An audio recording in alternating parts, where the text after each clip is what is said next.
مانگی 11 2017 لە پۆرتاڵی فرەس ناوی خۆم تۆمار کرد و سیڤیەکەم ئەپلۆد کرد.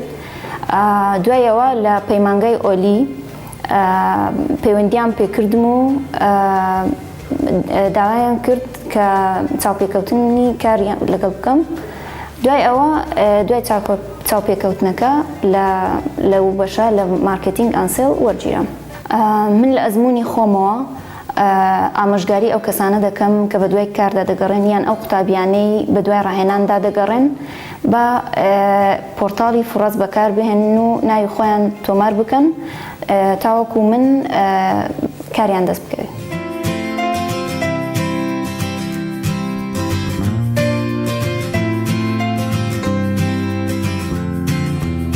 دوای تاواکردنی زانکۆم مانگێک لە ماڵ دانیشتم. لە ماوەی ئەو مانگەدا تا پێم کرا کاری خۆبەخشیم کرد سەرەتا. دوای ئەوەش هەر لە هەوڵداوم بۆ دۆزینەوەی کارێک. دوای ئەوەی جۆفەیرێک ڕێکخرا لە ڕێگەی دەستگای ڕوانگەوە ئەمیش بەشداریم کرد لەگەڵ کۆمەڵێک برادری دیکەم. سیڤم بە زۆر شوێن نارد، بەڵام یەکلاوان کۆمپانیای بپسی بوو کە پۆزیشنێکیان خاڵی هەبوو، ئەویش بەشی کوالیتی کۆنترۆل بوو، لاب تەکنیشیان بوو. سیڤم بەواندا دوای ئەوە جوابیان دامە و مقابلەم کرد. دوای ئینتەرویوەکانی دەرچوو نیان بەدڵ بوو، ئەو بوو دەست بەکار بووم لەگەڵەوان. ئیساش بۆ ماوەی نزیکەی لە ساڵی پێشووە لە مانگی هەفتەوە دەست بەکارم لەگەڵە.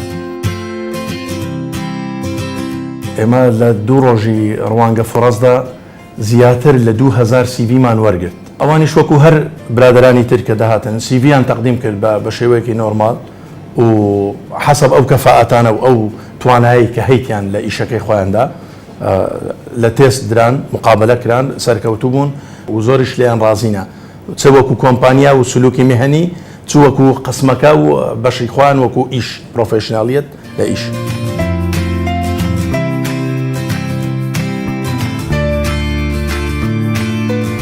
To be honest, at the beginning, I've never been a job fair before. So I was like, thousands of people will be there. Why are they going to choose me? Why me? Like, what do I have other people don't have? So what happened is I went there and I was really confident. And I said, look, I've been teaching for 3.5 years. I teach social studies and I have experience and I have the language. So if you're interested, I'm here. She said, actually, yes, I need. So that happened. It's that easy.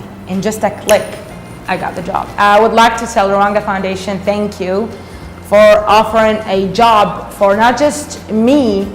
And it's not just about job. It's about opportunity to prove yourself. You can do something. You can help your country. You can help your community to be a better place. So thank you so much.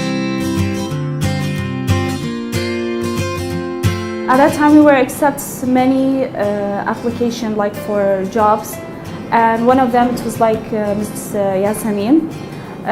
Actually, I met her in person at that time, and we talked to each other, and we liked her English because her English was really perfect, especially her accent, because this is what we are looking for. So at that time, we called her and we talked to her. And thank God, because really we're proud of Ms. Yasamin. And we have this actually opportunity like to meet her at that time. Her personality, her language, everything about her, it was like, let's say, really, really good.